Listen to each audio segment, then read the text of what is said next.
Olá pessoal, essa videoaula tem por objetivo apresentar um método prático de determinação da inversa de uma matriz quadrada, utilizando as operações elementares com linhas. Ela foi elaborada pelos professores Antônio Carlos Dias da Silva, conhecido como professor Naga, professor José Honório Glansman, conhecido como professor Dedé, e por mim, Sônia Eunice Freitas Maciel. Vamos à videoaula.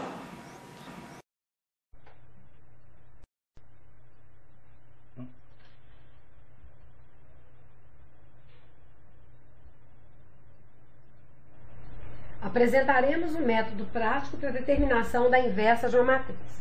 E para isso citaremos, inicialmente, as operações elementares com linhas e o teorema que fundamenta esse método. Nós vamos apresentar as operações elementares com linhas em matrizes cujos elementos são números reais. Tomemos uma matriz A do tipo M por N, onde M e N não são necessariamente iguais, ou seja, a matriz A pode não ser quadrada. Uma ação permitida é a de trocar duas linhas entre si. Observe na tela a notação. A seta nos dois sentidos significa que a linha I será substituída pela linha J e vice-versa. A linha J será substituída pela linha I. Neste caso, as demais linhas serão mantidas na posição original.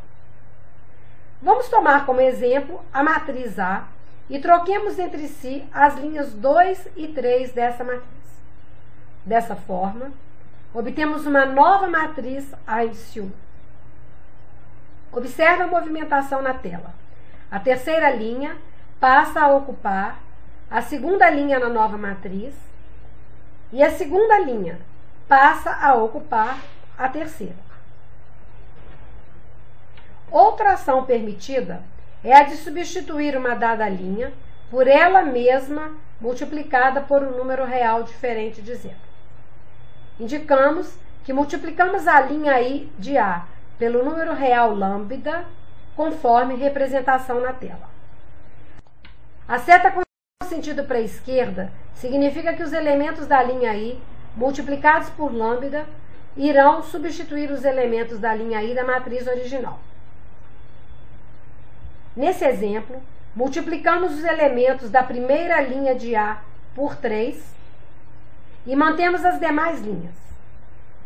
Dessa forma, obtivemos a nova matriz A índice 2 que aí aparece.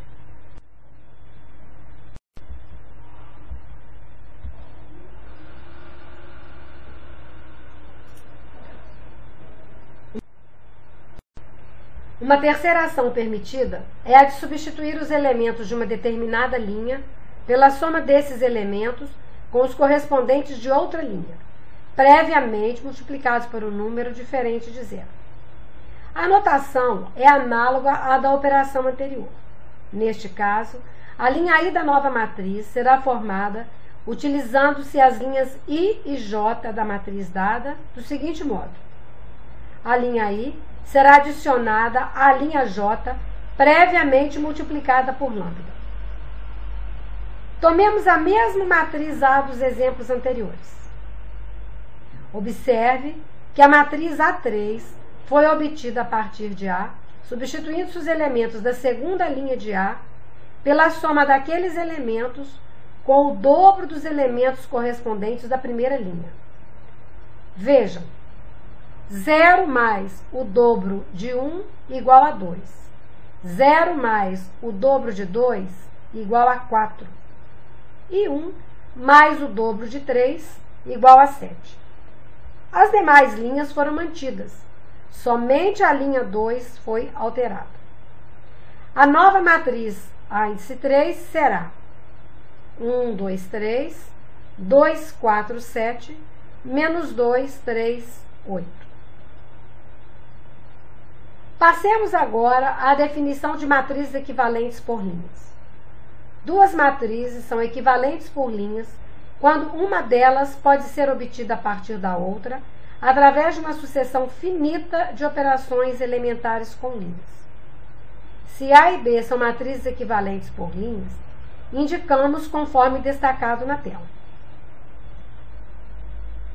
Vamos agora enunciar o teorema que fundamenta o método prático para a determinação da inversa de uma matriz quadrada. Observe que A, pertencente ao conjunto das matrizes quadradas de ordem n, cujos elementos são números reais, é invertível se e somente se A é equivalente por linhas à matriz identidade de ordem n. Se A é invertível, a mesma sucessão de operações elementares que transforma A na matriz identidade de ordem n, transforma a matriz identidade de ordem n na inversa de A. Passemos agora a ilustrar o método de determinação da inversa de uma matriz quadrada, utilizando as operações elementares com linhas, através da matriz A que aparece na tela. O passo consiste na obtenção da matriz ampliada correspondente. Para isso, escrevemos a matriz A e, justaposta a ela, a matriz identidade de ordem 3. É nessa matriz ampliada que iniciaremos o procedimento.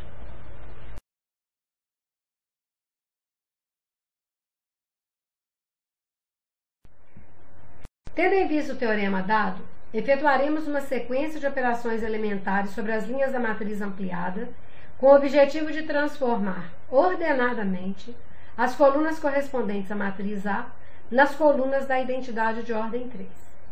A partir de agora, trabalharemos coluna por coluna de A. Então, nesse momento, vamos transformar a primeira coluna da matriz ampliada na primeira coluna da matriz identidade, ou seja, devemos efetuar operações elementares de modo a obter 1 na primeira linha e 0 nas demais linhas dessa coluna. Vamos agora ao passo 2. Esse passo consiste em obter o número 1 na primeira linha e primeira coluna da matriz ampliada. Temos mais de um modo de conseguir isso. Como 3 é o elemento A índice 1, um desses modos é o de multiplicar a primeira linha da matriz ampliada por 1/3. Isso é o mesmo que dividi-la por 3, obtendo-se assim o 1.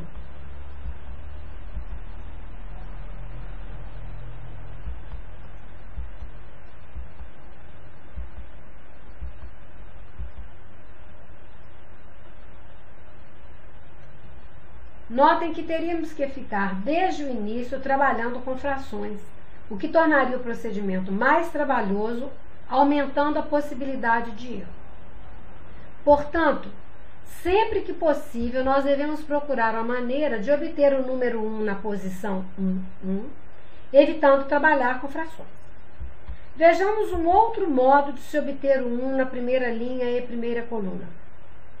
Observemos que na matriz ampliada aparece -1 na segunda linha e primeira coluna.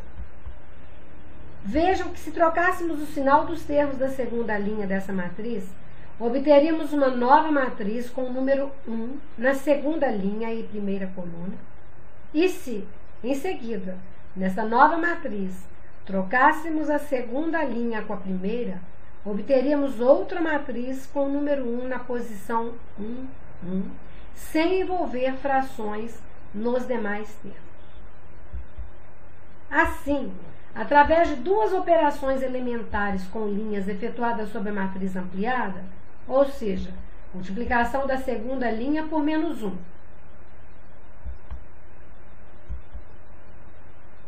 e troca da primeira com a segunda linha,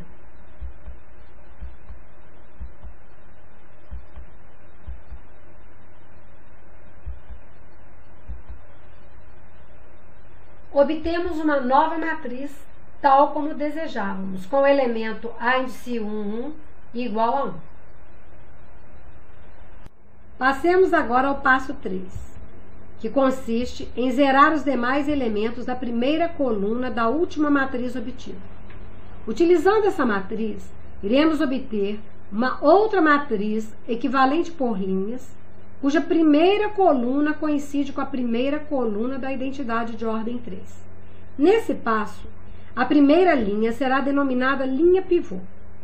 Essa linha é assim chamada porque é ela que será multiplicada por números adequadamente escolhidos, que nos permitirão zerar nas demais linhas cada elemento dessa coluna, essa primeira. Portanto, para zerar os demais elementos dessa coluna, que no caso estão todos abaixo do elemento 1, a linha que será multiplicada por um número lambda convenientemente escolhido será sempre a primeira linha.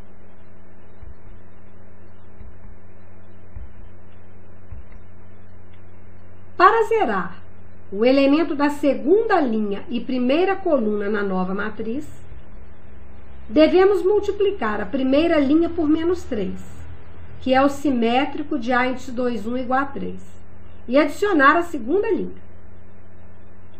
Do mesmo modo, para zerar o elemento da terceira linha e primeira coluna na nova matriz, devemos multiplicar a primeira linha por menos 4, que é o simétrico de A índice 3, 1 igual a 4, e adicionar a terceira linha, obtendo-se assim a primeira coluna da matriz identidade conforme desejávamos.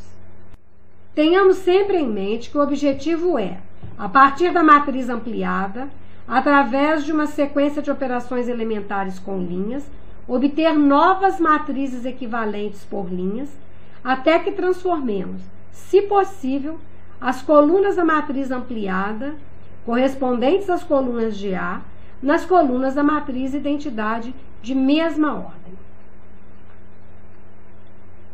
No passo 4 a seguir, o objetivo é o de trabalharmos a segunda coluna desta matriz, de modo a obtermos a segunda coluna da matriz identidade, ou seja, obter 1 na segunda linha e segunda coluna e 0 nos demais elementos dessa coluna. Devemos começar pela linha pivô, que agora é a segunda linha. O elemento da segunda linha e segunda coluna, ou seja, o A índice 2, 2, já é igual a 1. Portanto, estamos dispensados de efetuar qualquer operação elementar com essa linha. Basta repeti-la na nova matriz. Caso não fosse 1, deveríamos efetuar uma ou mais operações elementares pertinentes, de modo a obter o elemento 1 na posição 2, 2. Passemos agora a zerar os demais elementos da segunda coluna, procedendo de modo análogo ao que foi feito na primeira. Não esqueçamos que, neste momento, a linha pivô é a segunda linha. Portanto, para zerar os demais elementos da segunda coluna, a linha que será multiplicada por um número lambda convenientemente escolhido será sempre a segunda. O elemento da primeira linha e segunda coluna, ou o A índice 1, 2, já é 0. Então, repetimos a primeira linha. Para zerar o elemento da terceira linha e segunda coluna na nova matriz, devemos multiplicar a segunda linha por menos 2, que é o simétrico de A índice 3, 2 igual a 2, e adicionar os resultados obtidos aos elementos correspondentes da terceira linha, obtendo-se assim a segunda coluna da matriz identidade, conforme desejávamos.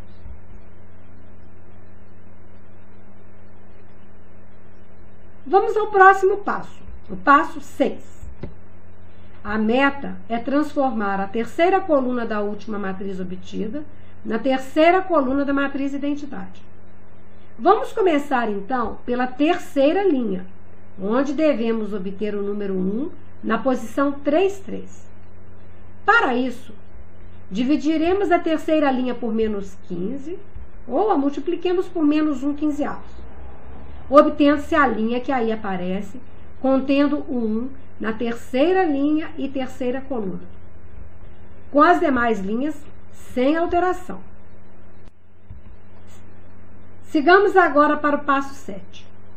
Vamos zerar os demais elementos da terceira coluna. A linha pivô é a terceira linha. Portanto, para zerar os demais elementos dessa coluna, a linha que será multiplicada por um número lambda convenientemente escolhido será sempre a terceira. O elemento da primeira linha e terceira coluna da matriz à esquerda é A índice 1,3 igual a menos 3. Para zerar o elemento correspondente na nova matriz, devemos multiplicar a terceira linha por 3, que é o simétrico de A índice 1,3 igual a menos 3, e adicionar os resultados obtidos aos elementos correspondentes da primeira linha. O elemento da segunda linha e terceira coluna é A índice 2,3 igual a 11. Para zerar o elemento correspondente na nova matriz, devemos multiplicar a terceira linha por menos 11 e adicionar os resultados obtidos aos elementos correspondentes da segunda linha. Obtendo-se assim a terceira coluna da matriz identidade. Finalizamos aqui o procedimento, pois obtivemos nas colunas correspondentes à matriz A as colunas da matriz identidade. De acordo com o teorema citado, a inversa da matriz A é a matriz formada pelas três últimas colunas da última matriz obtida.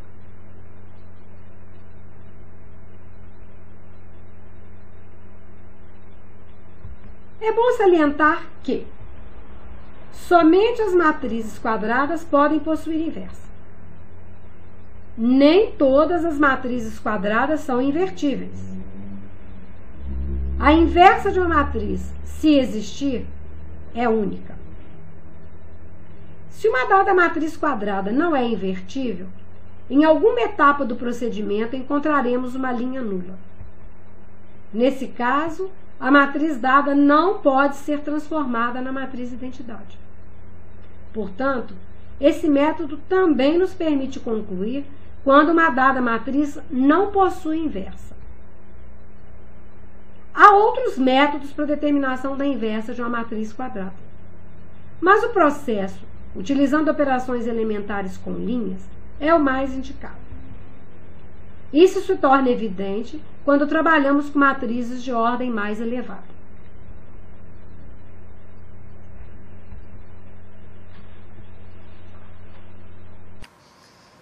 Esperamos que vocês tenham gostado e até a próxima videoaula.